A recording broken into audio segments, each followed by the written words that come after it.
Hello everybody, it's Uncle Matt and I'm here to read you another bedtime story. It's going to be the last story in this book. The Berenstain Bears' Big Bedtime Book by Stan and Jan Berenstain and with Mike Berenstain as well. This book was copyright in 2008. Okay, continuing on, our last story in this book.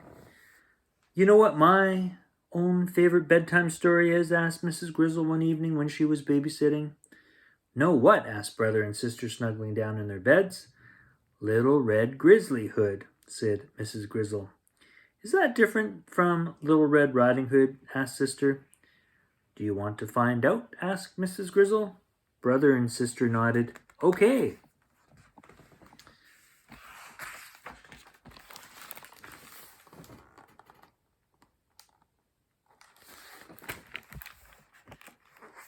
And now, Little Red Grizzly Hood. Once there was a little cub whose grandmother loved her very much. She made her grand cub a beautiful red cape with a hood. The little cub loved the cape and wore it everywhere, so she became known as Little Red Grizzly Hood. Weird name, said brother. I had a Snow White costume for Halloween that had a cape, said sister, but it didn't have a hood. I was the headless horse bear that year, said brother. That was a cool costume. The trick-or-treat bag was a jack-o'-lantern. Shall I continue? Asked Mrs. Grizzle. Please, said brother and sister politely. One day, Little Red Grizzly Hood grandmother fell ill. The little cub's mother packed a basket of goodies and gave it to Little Red Grizzly Hood to take to her grandmother. The cub set off cheerfully through the forest. What kind of goodies? Asked sister. Oh, chicken salad, cheese and crackers, some sliced up pineapple, thermos of tea, cup of cookies, said Mrs. Grizzle. No cake? Asked brother.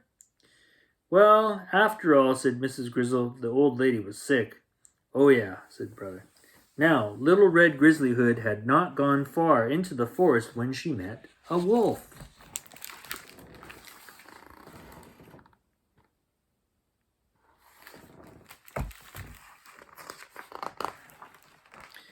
Good afternoon, my dear, said the wolf. Where are you off to this fine day, may I ask? I'm going to take this basket of goodies to my grandmother, who is sick, said Little Red Grizzly Hood. The wolf smiled. How thoughtful. Have a pleasant journey. And the little cub continued on her way, but the wolf sneaked past her and ran all the way to the grandmother's cottage ahead of her. The grandmother spied the wolf coming and hid in the cupboard. The wolf came inside but could not find her, so he put on the grandmother's nightcap and climbed into the bed to wait for Little Red Grizzly Hood. Now, soon the cub arrived at the cottage. She saw that the door was open, so she let herself in. She came right up to the wolf in her grandmother's bed. Hello, grandmother, she said.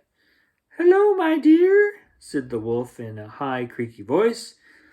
Little Red Grizzly Hood thought that her grandmother looked terrible. She must really be sick. Why, grandmother, she said, what big ears you have. Brother and sister broke in. The better to hear you with, my dear, they said in high, creaky voices. Why, grandmother, said the cub, what big eyes you have.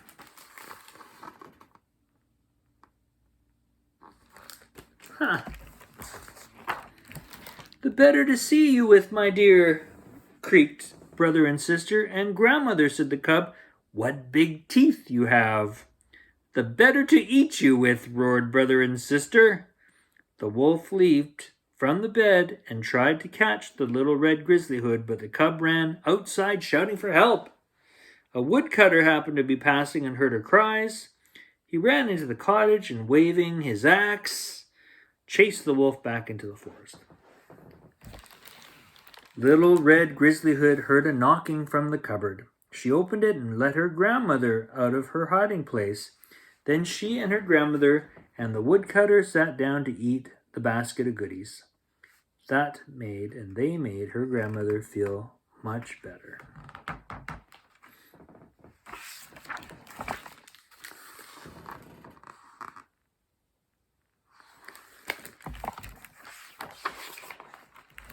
I like that story, said Sister as she hugged her snoozer doll.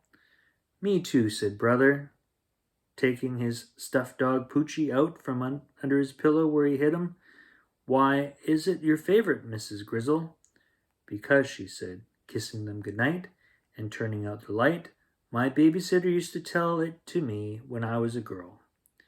Oh, said Brother thoughtfully, and Sister was already asleep.